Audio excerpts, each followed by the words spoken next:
راحت یہ دل پائے، وہ مسکن ہے خلافت کا جہاں راحت یہ دل پائے. Assalamu alaikum and welcome to This Week with Huzoor. We are delighted once more to present highlights from two programs with Hazrat Khalifatul Masih, may Allah be his helper, that happened last weekend. We begin in Australia with the Lajna National Amla meeting.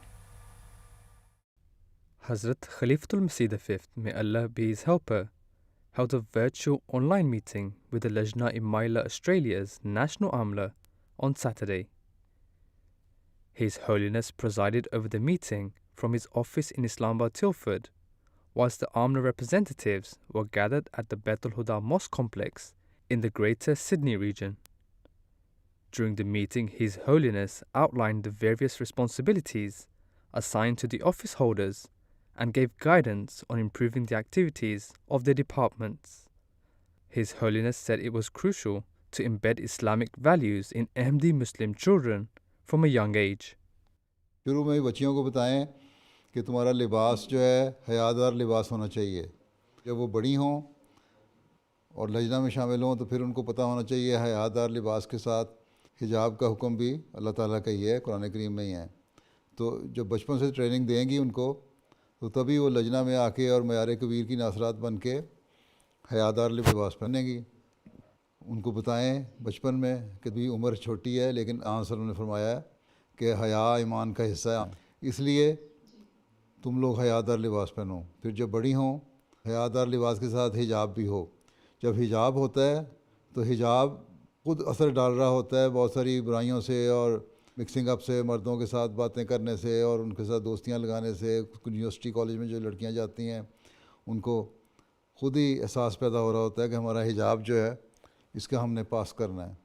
تو تربیت اگر بچپن سے آپ کر دیں ناصرات کی عمر میں تو لجنہ کے سارے مسائل حل ہو جاتے ہیں، لجنہ کو کبھی شکایت نہیں ہوتی. ٹھیک ہے، اس لیے بہت بڑا کام ہے جو ناصرات کا ہے. تو بھی اسے تربیت کر لیں تو بڑی اچھی بات ہے، کیونکہ جب کالج میں یونیورسٹی میں جائیں گی لڑکیاں تب ان کو پتہ ہونا چاہیے کہ ہم کیا ہیں. پھر ان کو پتہ ہونا چاہیے کہ احمدیت کیا چیز ہے. بہت ساری بچیوں کو یہی نہیں پتہ، قرآن بھی پڑھا دیتی ہیں، حدیث بھی پڑھا دیتی ہیں، لیکن ان کو یہی نہیں پتہ کہ حضرت مسیح موعود علیہ السلام کیوں آئے. جب ہمارے پاس قرآن بھی ہے، ہمارے پاس حدیث بھی ہے، ہمارے پاس آخری رسول بھی ہے صلی اللہ علیہ وسلم، تو مسیح موعود کی ضرورت کیا ہے؟ یہ باتیں بچپن سے ہی پتہ ہونی چاہیے. حضرت مسیح موعود آئے تو کیوں آئے، کس لیے آئے، اور اس لیے آئے کہ یہ بھی حضرت صلی اللہ علیہ وسلم کی پیش گوئی تھی، اس کو پورا کرنے آئے.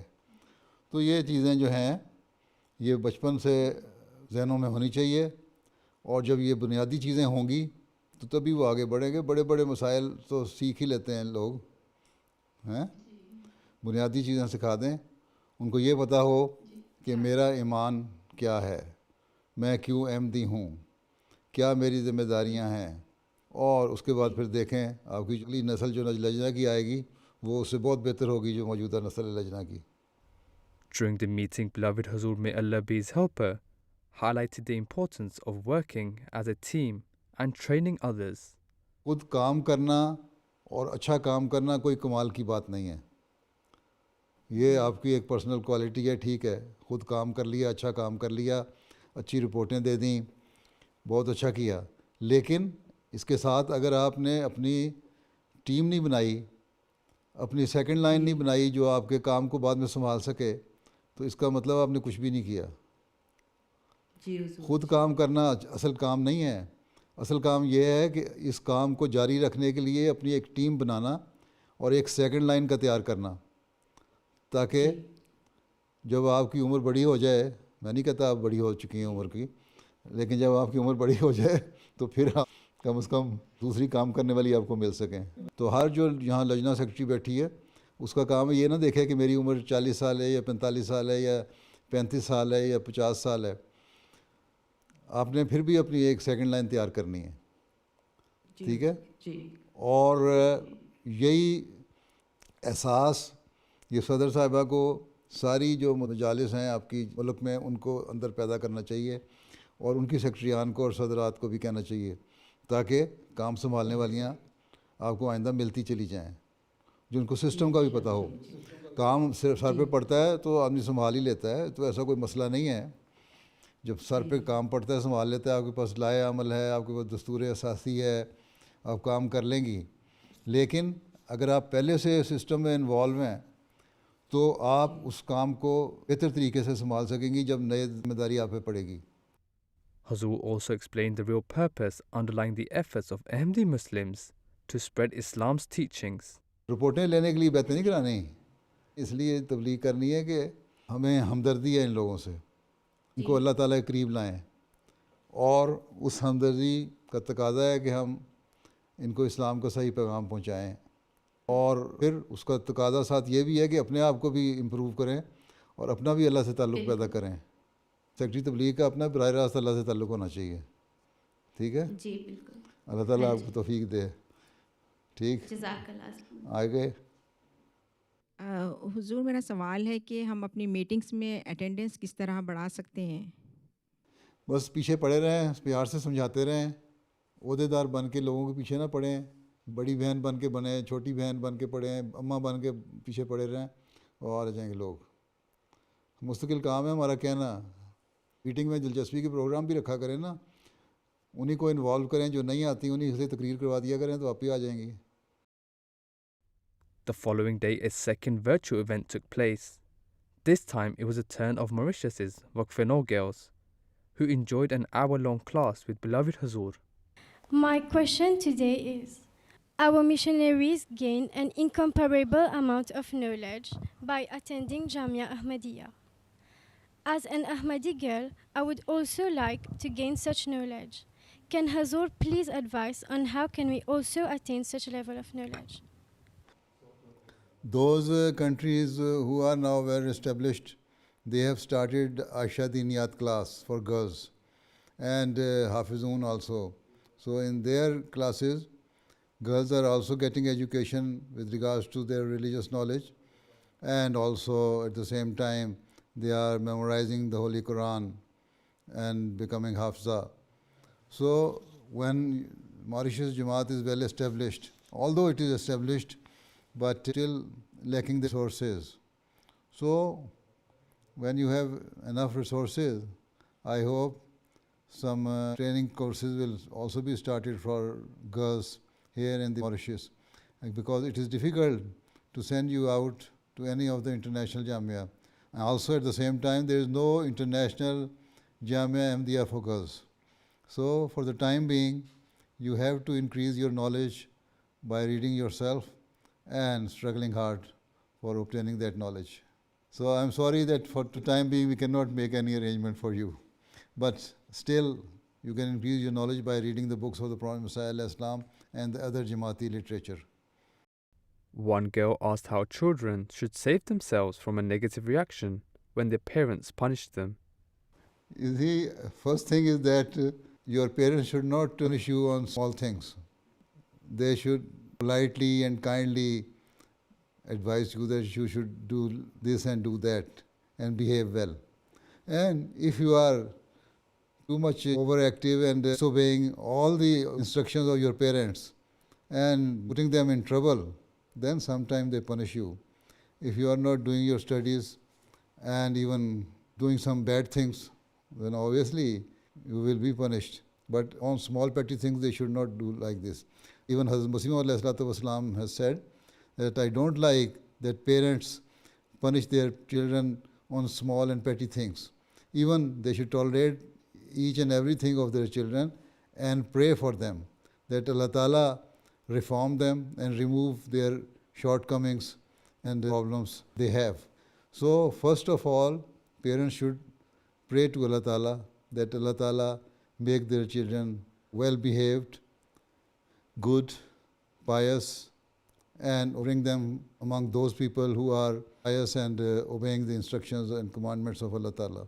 This is the first thing. Secondly, I don't like the parents should punish the girls. They should punish boys more than the girls. If they do like this, then you will be happy, right? So, when you are well behaved, nobody will scold you. If you are following all the commandments of Allah Ta'ala, nothing will happen like this.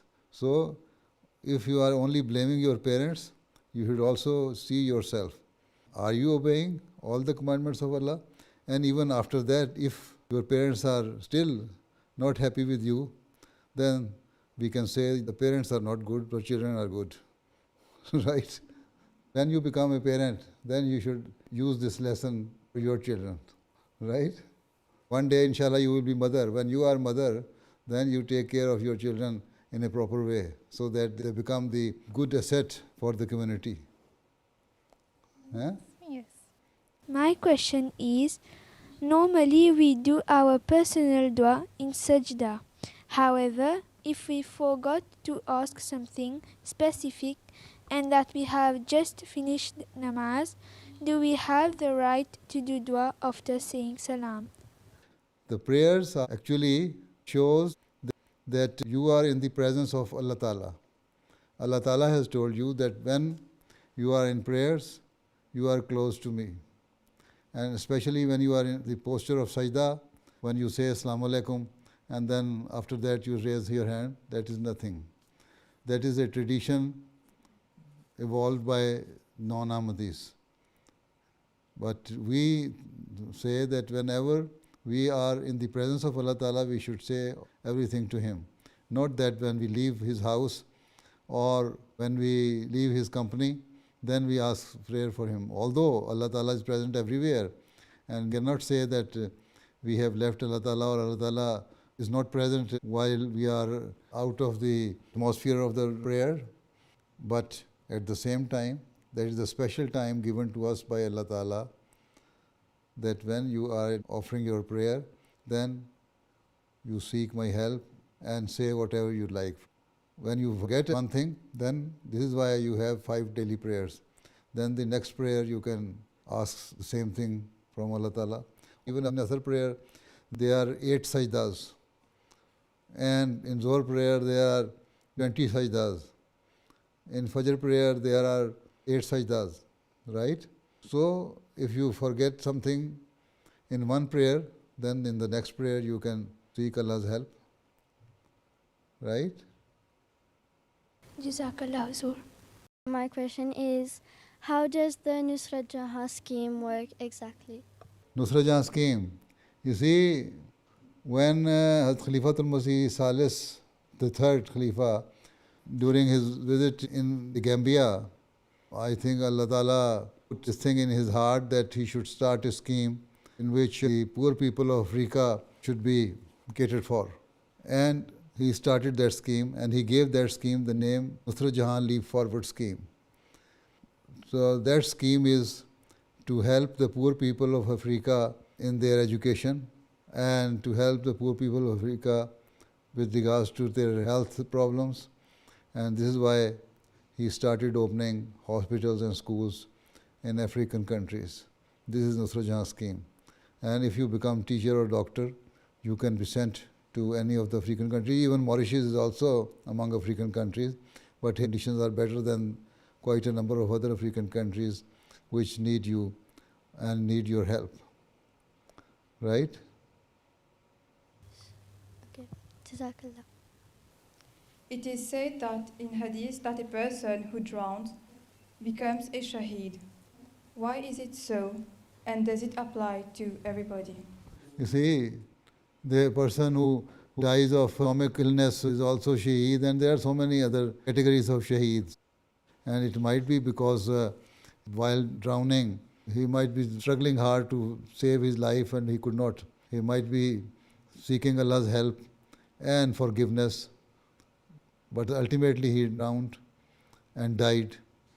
So Allah Ta'ala may forgive him, but the main thing is that he should be a mu'min. He should be the person who is obeying the commandments of Allah and is a good believer.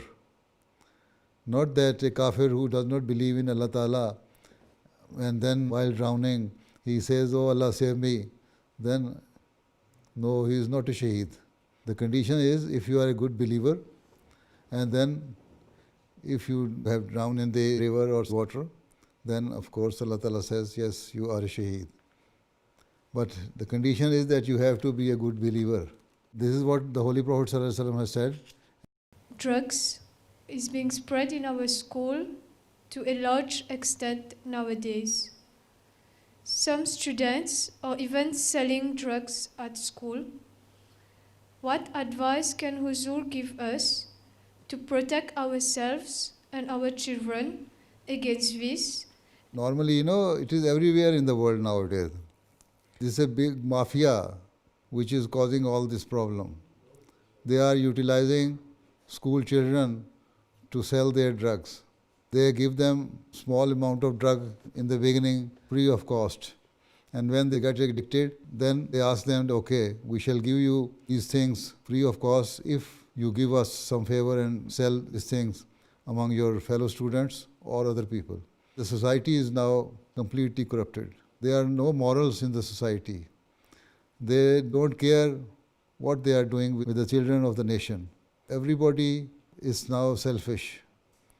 So we should try to let our children know that these are the bad things, and we should avoid the company of those students or those people who are doing these bad jobs. We have to be very vigilant, keep eye on those people, and then whenever you see they are doing this, admonish them. And main thing is to pray for your children that they are not involved in such type of habits. So it's very much difficult. Even governments are against it. So if you come to know about some person who is destroying the life of your children, then you can inform the concerned authorities to take action against those people. Be watchful with regards to the behavior of children and their day-to-day activities. And then pray for them as well, that they are not involved in such type of habits. Okay? When we have attained a certain spiritual level, what can we do to ensure that we persevere from there and not fall again due to weaknesses? You see, for that you do istighfar continuously. You seek Allah's help and fervently pray to Him that once you have attained this status, you should not lose this status. And do istighfar continuously and offer 5 times daily prayers. Allah Ta'ala says that daily prayers are the best source of keeping you away and keeping you safe from the bad deeds of the worldly societies. So you seek Allah's help and offer 5 times daily prayers. And while you are praying, pray fervently with regards to your present status which you have attained. And always remember, whenever any bad thing comes into your mind, before you start thinking of doing that thing, that Allah Ta'ala is watching over you. So this is how you can save yourself. And at the same time, as I have said, you do istighfar. Right? Jazakallah. My question is, in the Holy Quran, Allah Ta'ala said, "And we sent you not, but a mercy for all worlds." So my question is, if there are other creatures on other planets, how are they benefiting from the Holy Prophet, Hazrat Muhammad Sallallahu Alaihi Wasallam? You see, we can say there might be some life in some other universes and planets where we do not have access as yet. But Allah Ta'ala has said that the Holy Prophet ﷺ is Rahmatul lil Alameen. So, he is mercy for mankind, for known world or the known universe habitation, right? When other part of the universe or some other universes come to know about this world, if they have connection with us and the message of the Holy Prophet ﷺ reaches them, then he will also be mercy for those people. And we shall have to behave well towards those people, not that we destroy them or usurp their rights or do not behave well with them. But at present, he is the mercy for this world which we know. And if there are some other worlds, then, and whenever these matches reach there, he will also be mercy for those people. Okay, now time is over. Allah Hafiz. Assalamu alaikum wa rahmatullahi wa barakatuh. Wa alaikum assalam wa rahmatullahi wa barakatuh. Those were highlights from 2 programs that happened last weekend. We now turn to our final segment, a clip from this week's Friday sermon. Hazrat Khalifatul Masih V, may Allah be his helper, continued to speak on the life of Hazrat Ali Razila Ta'ala Anhu during the Friday sermon. For several weeks now, he has also requested prayers for Ahmadis facing persecution in Pakistan or Algeria, and towards the end of the sermon, he turned to the same subject. الجزائر کی تو ایک خوشخبری خبر ہے کہ گزشتہ دو دنوں میں دو مختلف عدالتوں نے جھوٹے الزام میں ملوث بہت سارے احمدیوں کو بری کیا ہے. اللہ تعالیٰ ان منصف مزاج ججوں کو جزا دے اور باقی انتظامیہ اور عدلیہ کو بھی انصاف سے کام لینے کی توفیق عطا فرمائے جو جھوٹے مقدمے احمدیوں پر قائم کر رہے ہیں. پاکستان کے بعض افسران اور منصف جو انصاف سے دور ہٹ رہے ہیں اور اپنے اختیارات کا ناجائز استعمال کر رہے ہیں، اللہ تعالیٰ انہیں بھی توفیق دے کہ اپنے دلوں کے بغض اور کینے کو نکال کر معاملے کو دیکھنے والے ہوں. جن لوگوں کی اصلاح اللہ تعالیٰ کے نزدیک مقدر نہیں، اللہ تعالیٰ ان کی پکڑ کے سامان جلد فرمائے اور احمدیوں کے لیے پاکستان میں بھی امن و سکون کے سامان پیدا فرمائے. پاکستانی احمدی، پاکستان میں رہنے والے احمدی خاص طور پر نوافل اور دعاؤں پر زور دیں. ان دعاؤں میں رب کل شین خاتموں کا رب فافظنی ونصرنی ورحمنی بھی پڑھیں بہت. اللہم انا نجعلک فی نورہم و نعوذ بک من شرورہم بھی بہت پڑھیں. استغفار کی طرف بھی توجہ دیں، درود کی طرف بھی توجہ دیں. آج کل بہت اس کی ضرورت ہے. نوافل بھی ادا کریں جیسا کہ میں نے کہا. اللہ تعالیٰ ان کو توفیق بھی دے اور جلد وہاں کے حالات بھی درست فرمائے.